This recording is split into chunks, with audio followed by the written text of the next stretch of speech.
प्राचीन भारत की गौरवशाली नगरी उज्जैनी में महाराज विक्रमादित्य का शासन था। वे न केवल एक पराक्रमी योद्धा थे, बल्कि अपनी न्यायप्रियता और दानशीलता के लिए समस्त आर्यावर्त में विख्यात थे। राजा का नियम था कि वे प्रतिदिन राज दरबार में प्रजा की समस्याओं का निवारण करते थे। एक दिन दरबार में एक मौन भिक्षु आया और राजा को उपहार स्वरूप एक साधारण सा फल देकर चला गया। यह सिलसिला 10 वर्षों तक निरंतर चलता रहा।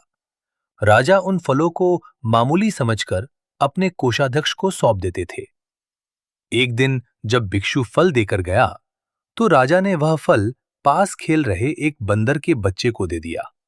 जैसे ही बंदर ने फल को दांतों से तोड़ा, राज दरबार आश्चर्य से भर उठा। फल के भीतर से एक अत्यंत मूल्यवान रत्न निकला। राजा ने तत्काल पुराने फलों के बारे में पूछा।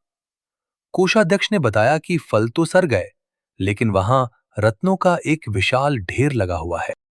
अगले दिन जब भिक्षु आया, तो राजा ने उससे इस बहुमूल्य भेंट का कारण पूछा। भिक्षु ने एकांत में बताया, हे राजन, मैं एक तांत्रिक हूं और मुझे एक विशेष सिद्ध मंत्र की साधना करनी है।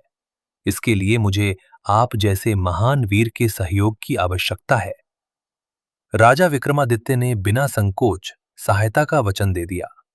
भिक्षु ने उन्हें अमावस्या की रात महाश्मशान में मिलने का निर्देश दिया।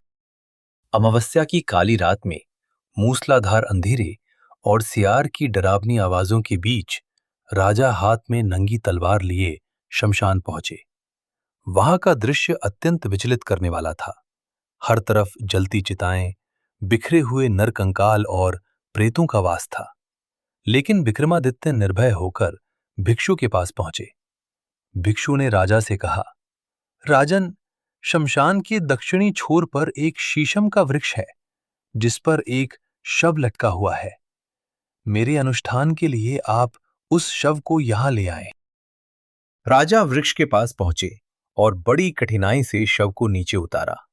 तभी उन्हें आभास हुआ कि उस शव में कोई और नहीं, बल्कि बेताल वास कर रहा है। जैसे ही राजा ने शव को अपने कंधे पर लादकर चलना शुरू किया, बेताल ने अट्टहास करते हुए एक शर्त रखी।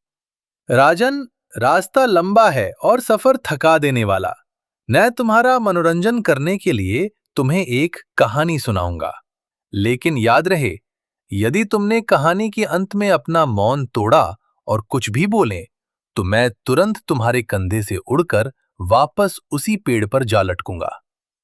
न्यायप्रिय राजा विक्रमादित्य ने मौन रहकर अपनी सहमति दी और इसी के साथ शुरू हुआ विक्रम और बेताल की उन अद्भुत कहानियों का सफर, जो आज भी बुद्धिमत्ता और साहस का प्रतीक मानी जाती हैं।